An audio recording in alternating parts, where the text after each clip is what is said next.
Hey everyone, how's it going? Welcome to the channel, and I am here for an album review for you guys. Now, I thought it would be interesting to review this album since I think this album is pretty underrated, so we're going to go ahead and talk about it a little bit. Now, if you're new here, I normally don't go over every single song in my album reviews. I usually just talk about the highlights and my overall thoughts on the album. So for this review, I'm going to be reviewing an album by Iron Maiden, who I think is one of the best metal bands of all time. And the album I am reviewing is The X Factor, which is the first album with Blaze Bayley on vocals. So yeah, again, I think this album is kind of underrated, and this is, again, the first album with Blaze.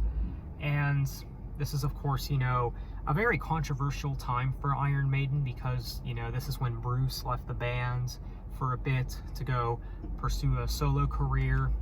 And a lot of people don't really like the Blaze Bayley era. As a matter of fact, they downright hate this era. They think that, this is the weakest era of Iron Maiden, which I would agree with to an extent. I mean, if we're talking about Virtual 11, because Virtual 11, I think, is Iron Maiden's worst album. And I know that some people say that this album is just as bad as Virtual 11, which I don't agree with at all. I think this album is actually pretty darn good. So yeah, let's go ahead and talk about this album a little bit.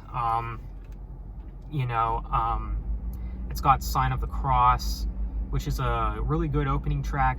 I mean, I can't imagine, being an Iron Maiden fan in the 90s and, listening to this for the first time, a different vocalist who isn't Bruce or even Paul, but I mean, I think this song is a good introduction to Blaze's era. It's very dark. My real gripe with this song is that the intro, I feel like, overstays its welcome big time. I'm just thinking, come on, I want to get into the song. I want to hear some vocals. I want to hear some instruments. I want to hear something, not this, intro that really just overstays its welcome. Sure, it's unique. I know some people might make that argument, but I could live without it. And I really like the drum work in this song too. I think that's something else that's worth pointing out, especially in that middle part. I think it's the middle part. Blaze's vocals, I mean, he really does sound like he's giving it his all in this song.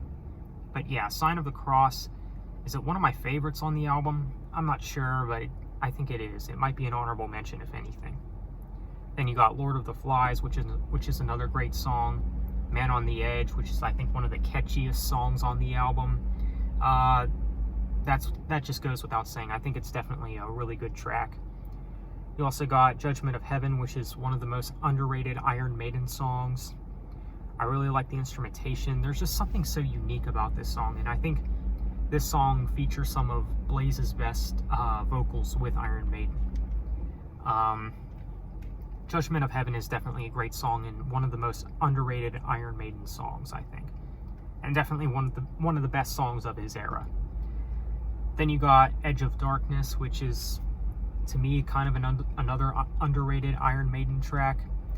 I just really think the lyrics are interesting, and again, it's very dark, and I don't know, I think, it's just very intriguing to listen to, the way the song flows and the way it's structured. I mean, it's just very intriguing and very interesting to listen to. 2 AM is another great song that's very dark and moody. And then you got the closing track, The Unbeliever, which is another very catchy song from this album. It's not a super mind-blowing song or anything, but I do think it is a good song.